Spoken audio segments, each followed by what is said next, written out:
Тажикстан Республикасынын президенти Эмомали Рахмондун чакыруусу менен биздин президентибиз Сооронбай Шарипович 26-сында Исфара шаарына өзүнүн иш сапары менен, кыска мөөнөттөгү иш сапары менен пландалууда барганга.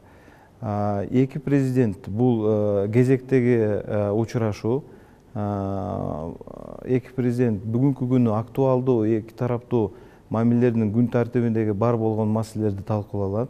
Андан ичинде албетте делимитация жана демаркациялоо чек ара маселелери дагы талкууланат. Анан ушул чектешкен областтардын мамилелери дагы кайсы бир жаңыртууга, жакшыртууга бир эки элди ынтымакка алып келе турган кадамдарды биргеликте жасай турган иш-чараларды дагы талкууланат.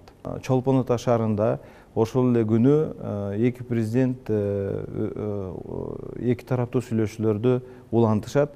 Исфара шаарындагы болгон сүйлөшүүлөрдүн кандай күн тартибинде болгон маселелерин жыйынтыкташат.